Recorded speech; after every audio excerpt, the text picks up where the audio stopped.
अर्जुन द्वारा भगवान शंकर की स्तुति। अर्जुन बोली, हे अपराजित, हे भव, अत्यंत कारुणिक, भक्ति सुलभ, शरणदायक, आपको प्राप्त करके लोग मृत्यु को जीत लेते हैं और देवताओं तथा दानव समेत इस निखिल संसार की विपत्ति के अवसर पर वे स्वयं शरण बन जाते हैं। अर्थात वे देवताओं और दानवों की भी रक्षा करने में समर्थ हो जाते हैं। अपनी और अपने परिवार की रक्षा की तो बात ही क्या है। हे भगवान, जब तक मनुष्य आपके सम्मुख प्रणत नहीं होता, तब तक उस अकेले मनुष्य को अवसाद में डालने वाली विपत्ति घेरती है। उसकी अभिलाषाएं सफल नहीं होती तथा दूसरे लोग उसको प्रणत नहीं होते। अर्थात जब तक मनुष्य आपको प्रणाम नहीं करता, तब तक उसकी ना तो अनिष्ट निवृत्ति ही होती है और ना इष्ट प्राप्ति ही होती है। और जब वह आपको प्रणाम कर लेता है, तब उसे सब कुछ प्राप्त हो जाता है। आपके उद्देश्य से दान आदि पुण्य कर्म करने वाले लोग जन्म एवं मृत्यु के कष्टों को देखकर उनसे मुक्ति पाने के लिए जो आपकी आराधना करते हैं, उसमें कोई विचित्रता नहीं है। किंतु आप जो अपने को प्रणाम करने वालों के प्रति निष्प्रय होकर भी उन्हें फल देती हैं, वह आपकी ही केवल करुणा है। उसमें आपका कुछ भी प्रयोजन नहीं है। यही विचित्रता है।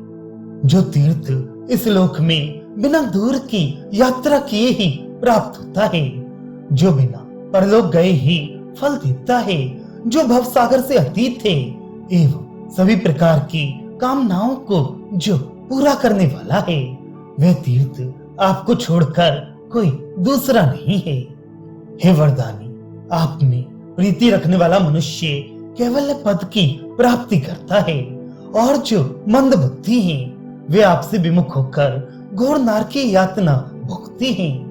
हे निष्कलंक, यह तो अत्यंत दुस्तर कार्य कारण भाव से उत्पन्न होने वाली शक्ति की महिमा है। आपके चित्त में भक्त और अभक्त के प्रति किसी प्रकार का भेदभाव नहीं है। अर्थात आपसे प्रेम करने वाले अपने इस पुण्य कर्म से ही कैवल्य पद प्राप्त करते हैं और द्वेष बुद्धि रखने वाले अपने कर्म से ही घोर नरक की यातना भोगते हैं। आप तो केवल साक्षी मात्र हैं। आपकी दृष्टि में तो सब समान हैं।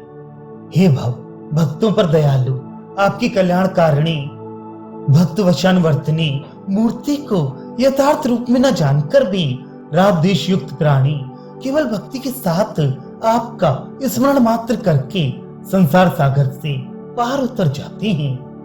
विचारशील लोग ज्ञान की दृष्टि से तत्व को देखकर और अपने योग्य कर्तव्यों का अनुष्ठान कर विघ्न बाधाओं से रहित मोक्ष पद को प्राप्त करते हैं। अर्थात अविद्या से मृत्यु को पार कर विद्या के द्वारा मोक्ष की प्राप्ति करते हैं, क्योंकि ज्ञान और कर्म से ही मुक्ति मिलती है और वे ज्ञान तथा कर्म आपके द्वारा ही प्राप्त हैं, किसी अन्य साधन से नहीं। क्योंकि जो मनुष्य परम पुरुष के रूप में आपको देखता है, उसी की दृष्टि सम्यक है और जो आपकी उपासना करता है, वही अच्छी तरह से अपने कर्तव्य का पालन करता है। व्यास, वाल्मीकि आदि मुनि जनों ने अपने योग की महिमा से स्मृति, इतिहास, पुराण आदि के द्वारा विधि निषेध में उपदेशों से लोगों का उपकार किया है। किंतु आपकी महिमा अचिंतनीय है। आप तो अपनी शरण में आने वालों के अत्यंत दुस्तर पाप पुण्य कर्मों का नाश कर देने वाले हैं। अर्थात व्यास, वाल्मीकि आदि लोगों के पाप पुण्य कर्मों का नाश करने में असमर्थ हैं। वे तो केवल उपदेष्टा हैं। हे दयालु, आप माया को जीतकर भी अपने पाप पुण्य कर्मों से बंधे दूसरों द्वारा दूर करने में अशक्य एवं भयंकर नरक यातना को दूर करने के लिए अत्यंत अद्भुत दिखाई पड़ने वाली इस लीलामय माया विचित्र शरीर को धारण करती है। हे देव, यद्यपि आपका चित्त राग से विहीन है, तथापि आपके शरीर में परम विलासता दृष्टिगोचर होती है। और क्या कहूं, आपके तो शरीर ही में वधु है, किंतु फिर भी कामदेव नहीं है। यद्यपि आपकी वंदना समस्त जगत करता है, तथापि आप उषा काल में ब्रह्मा को नमस्कार करती हैं। इस प्रकार आपकी एक चेष्टा सचमुच बड़ी जटिल है, सहज दुर्बोध है। हे देव, रोम युक्त गज चर्म तुम्हारा प्रधान है, चमकती हुई मणि से विभूषित महान सर्प तुम्हारी करधनी है। तुम कपालों की माला धारण करती हो, चिता का भस्म चंदन के स्थान पर लगाती हो, किंतु फिर भी तुम्हारे अंग के ये सारे आभूषण चंद्रमा की कला के समान ही शोभा पाती हैं। अर्थात तुम्हारे शरीर पर आश्रय पाकर ये अशुभ, अमांगलिक एवं विवश वस्तुएं भी रम्य बन गई हैं। तुम्हारे लिए कुछ भी अशुद्ध एवं अमांगलिक नहीं है। वस्तुतः आप तो अशरीरी हैं। यद्यपि किन्हीं असाधारणों से स्त्री और पुरुष दोनों की अर्धनारीश्वर मूर्ति आपने धारण की है। संसार में इस प्रकार के परस्पर विरोधी स्वरूप और आभूषण के होते हुए भी आपके ही शरीर में मनोहरता है, वह किसी दूसरे के शरीर में दिखाई नहीं पड़ती। तात्पर्य यह है कि जो अशरीरी है उसका शरीर धारण करना एक विचित्र बात है। उस पर भी ये और भी विचित्रता है कि नर और नारी दोनों का शरीर एकत्र हो। इससे भी बढ़कर आश्चर्यजनक और क्या बात होगी, किंतु यहाँ तक भी नहीं है। ऐसी विरुद्ध वेशभूषा होने पर भी आपके शरीर की जो मनोहरता है वह अन्यत्र कहीं दिखाई नहीं पड़ती। निश्चय ही आपकी महिमा अवर्णनीय है। हे देव, आप अन्य सामान्य प्राणियों की भांति जन्म, जरा और मृत्यु के बंधनों से बंधे हुए नहीं हैं। इसलिए इस संसार में ना तो संपूर्ण भुवनों का अतिक्रमण करने वाले आपकी तुलना किसी अन्य से की जा सकती है और ना कोई आपकी तुलना कर सकता है। हे देव, इस चराचर जगत के तुम ही संहार करने वाले हो। तुम्हारी कारण से ये संपूर्ण विश्व जीवन धारण करता है। तुम ही योगियों को उनके कर्मों का फल देने वाले हो और तुम ही समस्त जगतों के कारणों के भी परम कारण हो। हे देव, इस संसार में राक्षसों ने, देवताओं ने, मनुष्यों ने अथवा दैत्यों ने जो साम्राज्य प्राप्त किए हैं, हे भव, उन सबका श्रेय शरणागतों की विपदा को दूर करने वाली आपके प्रति की गई प्रणति की पावन महिमा को ही दिया जा सकता है। शंकर जी की 8 मूर्तियां कही जाती हैं। अब अर्जुन उन 8 मूर्तियों की स्तुति करते हैं। सबसे पहले वायु मूर्ति की स्तुति करते हैं।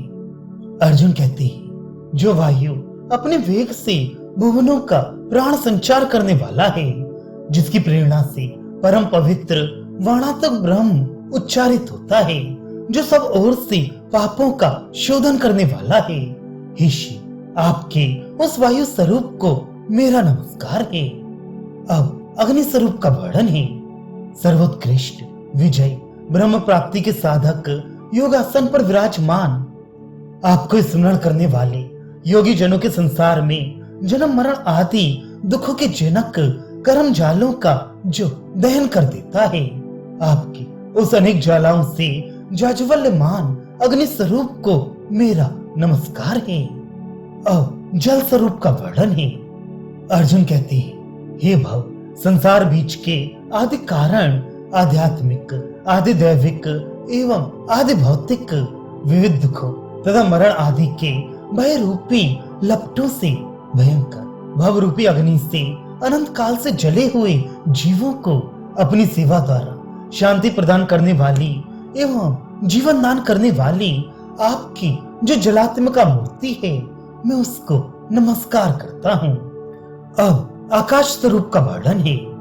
हे भव, जो विभु है, संपूर्ण जगत का आच्छादन करने वाला है, जो स्वयं किसी से आवृत नहीं होता, जिसका न आदि है न अंत है, जो इंद्रियों से अतीत है, अविज्ञ है, आपके उस आकाश स्वरूप को मैं नमस्कार करता हूँ। हे भव, आप अणु से भी अधिक सूक्ष्मतर होते हुए भी निखिल विश्व को धारण करने वाले हैं। आपको मेरा नमस्कार है। आप अंतर्यामी होने के कारण समीप बसते हैं, किंतु इंद्रियों से दुर्ग्राह्य होने के कारण दुस्तर भी हैं। आपको मेरा नमस्कार है। आप वचन से एवं मन से अगोचर होते हुए भी वाणी और मन के अधिपति हैं। आपको मेरा नमस्कार है, नमस्कार है। हे समस्त विद्याओं के स्वामी, मेरे जैसे अज्ञानी के शस्त्र प्रयोग रूपी महान अपराध को आप क्षमा करें। अज्ञान से विरोध पैदा कर और फिर से शरण में आने वाले दुष्ट दुरात्माओं के भी आप ही एकमात्र शरणदाता हैं।